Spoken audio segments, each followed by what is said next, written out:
ભજન સાંભળો બંધ, ભજન સમજો. ભજન સાંભળીને સમજો કે ભજન શોકે મોચા જાય માથું કાઢ્યું, ભજન શોકરે મોસવા ધંધા માંડ્યું. નકા ડબલ ગુનો છે. હાથમાં દીવડીઓ દાડે ન દેખે, દેખતા નર જાય કુવામાં પડે. રામપીર કહી ગયા રાતે તો ન દેખો ધોળે દાડે ન દેખે એને વચ્ચે સૂરજ ઉગાડવો. એટલે જાગજો. આ તો એક મોકો મળ્યો. આટલા કોળામાં તમે બધા ભાગ્યવાન માણસો આવ્યા અને મારા સાધુ તરીકે મારી ફરજ છે કે આ જગતમાં જે આ એક અગ્નિ હળગી રહ્યો છે, આ સંસાર એક બળી રહ્યો છે, દરેક જન દુઃખી છે. એનું દુઃખનું કારણ હોય તો આપણો કર્મ. આપણે દેવજો હતો કોઈ હોતો નથી. આપણા ગલત વિચાર, ગલત સંગત, ગલત વ્યસન, ગલત સંગત આ જ મોટામાં મોટું આપણા માટે દોહેતો છે. અને આ દોહેતો કાઢવું હોય તો સારું અપનાવો, સારું વિચારો, સારી સંગતમાં સારો સત્સંગ સાંભળો અને કાંઈ મગજમાં આવડો હોય કાઢી અને સદધર્મને માર્ગે હેડજો. નકા પાયમાલ થતો એક ટેસ્ટ. અત્યારે ભાગ્યવાન માણસો દુનિયા લે છે, જે સદાચારી જીવન રહે છે, મજૂરી કરે છે, એ બબે ચાર દોતરા હવે મોઘાલાઈને લાલાભાઈ જમીન ખરીદી કરે છે. અત્યારે ગોઠા દઈ દે કે આવનાર પેઢી આપણો છોકરા ખેડી ખાશે. અને ભાગ્યવાન માણસો બાપ દાદાની હંગરડી બેસી રહ્યા છે. આ જિંદગી છે. और रामदेव फिर अपनावશે, रामकृष्ण अपनावશે, माँ दुर्गा जगदम्बा अपनावશે. अरे तीर्थ नहीं अपनावे. तीर्थम તમે કે હવે હમણાં રામાપીરે કેટલી વસ્તીજી 8-10 લાખ જી છે જી કે નહીં જી. હવે બધા રામાપીર 12 મહિના રોટલા બેસી અહીંયા બેઠા રહે, અહીંયા 12 મહિના બેઠા રહે. એ પૂજારી કે છે હવે બાબા કદું તો બેઠો ઘરે જા. ભગવાને કીધું હવે ઘરે જા, ઘરે મૂર્ખ તારું ઘર સંભાળ, નીતિ ધર્મથી જીવન જીવ. દેવદર્શન કેટલા તમે દેવદર્શનમાં તો પણ તમારી સુરતા ઘરે છે. 4 ધામની યાત્રા તો સુરતા ઘરે હોય. આ રામદેવરા જાય તો કલાકે ફોન કરતા છો, 24 કલાકમાં ફોન કરે. કારણ કે તમારું ઘર ઘરે છે એટલે ઘરને હાચવો. રામોપીર શું કહે છે? ભગવાન રામકૃષ્ણ માં જગદંબા શું કહે? ઘરને હાચવ. ઘરને તું તીર્થ બનાવતો, હું તારા આંગણે રમી રહ્યો છું. માં શેણર કહે હું તારે આંગણે રમી રહી છું. તો ગલત વ્યવહાર મત કર. મા બાપથી પ્રેમ રાખ, ભાઈથી પ્રેમ રાખ. ગલત રસ્તે મળતા ગલત વિચાર કર. તારા ઢોર ઢોકરની ખૂબ દેહ ભાવ રાખીને સેવા કર. તારી ખેતીવાડીની સેવા કર. હું તારી ઘરે રમો છું. બાકી પણ હંગરે દેવ આ મોટા મોટા મંદિરો પણ હંગરે. સદાવતરા તો એક દાડો રોટલા ખરાવે, 2 દે ખરાવે, 3 દે ખરાવે, હજાર બાંધો તો અને ક્ષેત્ર ચલાવના કે કાકા તમે મહિનાથી આવો છો ઘર છે કે નથી. આ રામક્ષેત્ર ચલાવે છે.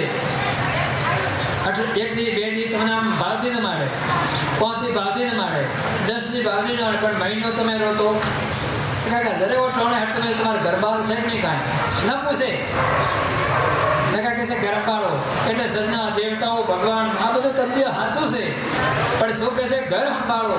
ઘર સંભાળવું એટલે ઘરની માવજત, ઘરની ઇજ્જત, ઘરની આબરૂ, ઘરની મહેનત, ઘરનો પરિશ્રમ, મા બાપની સેવા. ઘર છે અહીંયા જ આપણું કલ્યાણ છે. ઘર સેવા કોણ હંગરે? હોટલમાં નહીં રિવાજે, ધર્મશાળામાં ટ્રસ્ટીઓ નહીં રિવાજે. મોટી મોટી આવી ધર્મશાળાઓ હોય ને તો બધે સંચાલક કરનારા હોય ને. અને અમે આપણે કોઈ મહિનો ભરી અમને ગાઢ પીડ્યો તો સભામાંથી હોંખાય. આ વિચારે છે કે ના અમારા હદાય આવે વિચારે છે હદાય આવે તો કોઈ અમે વેઠાલી કરવા તમારો રામદેવરા એક બીજા ધક્કો મારીને બહાર કાઢ્યા. હવે નીકળો લાઈન છે, લાઈન 5 કિલોમીટર લાઈન છે. તો અહીંયા તમે મહિનો ભરી તપસ્યા કરો કે હવે ઘરે જા નકળો ધણકે. આપણા જ્યોતિર્લિંગ કે ઘરે જા, અયોધ્યા તો કે ઘરે જા, કોકળ મથુરા વૃંદાવન જગદંબાના ધામમાં તો દેવ દર્શન કહીશું કે તું તારા ઘરે જા. એટલે સંતો એમ કે ઘરે આવો એટલે ઘરનો માવજત કરો. મારા ઘરનો મારી મર્યાદા શું છે? હું કોણ છું, કોણ જ્ઞાતિ છું, મારો વર્તન વ્યવહાર કેવો છે, હું કઈ રીતે પ્રતિષ્ઠિત થયો, કઈ રીતે મારું મા બાપ સુખી થાય, મારો પરિવાર, મારો સમાજ, મારું ગામ, મારું કુટુંબ, મારું રાષ્ટ્ર, મારો દેશ સુખી થાય. આવી ભાવના અને અને તમારી મહેનતની કમાણીથી દેશની સેવા કરો, ગૌની સેવા કરો, માતાની સેવા, સમાજની સેવા, આ મોટી ભક્તિ. મોટું કલ્યાણ કરવું હતો. બાકી કોઈ હંગરે સાહેબ પણ તીર્થ હંગરે, વ્રત હંગરે, ગંગાજી હંગરે. આપણે બાઢ આવી ગઈ, ઘરનો ઘર તણાઈ ગયા. હમણાં ઉત્તરાખંડમાં મેં પડે ને ગોળો દૂર છે, માં ગંગા દરેક નદીઓ ઉફાણ ઉપર છે. હવે અહીંયા દિલ વાંધો હોય પાપ ધોવા દો હે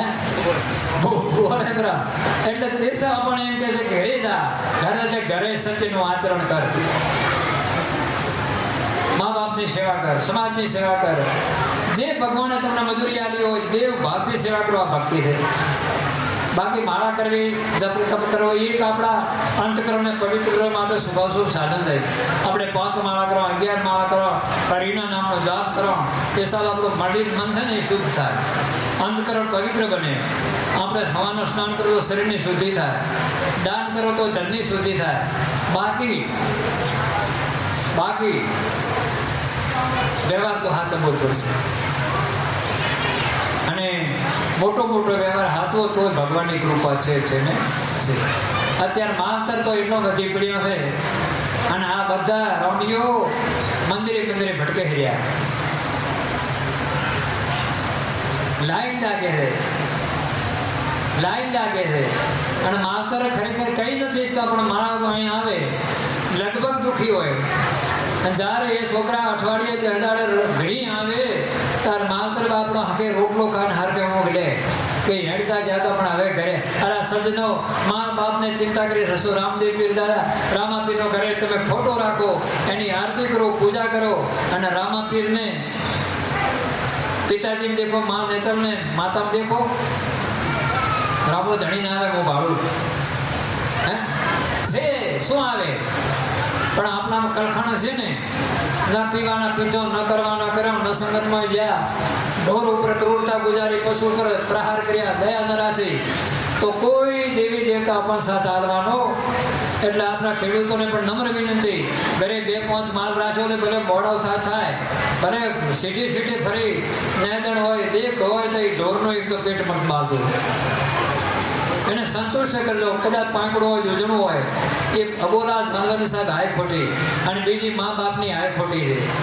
આ એવી હાય છે એ કઈ નથી શકતા, પણ માએ આ માવતર પણ અહુડું નાખે કરો છોકરાના બારા કે બાબા પેટ ફાટે ચોપાટા બધા. તાર સમજો કે આપણો કોઈ હર્યો ભર્યો પરિવાર કરે ઉજળ થઈ જશે. એટલે કહેવાનો અર્થ રાવણની સલામતી ક્યાં હોતી હતી આપને ખબર છે, રામકથા સાંભળી છે ને પંડિતજી સામે બાટા. રાવણ હું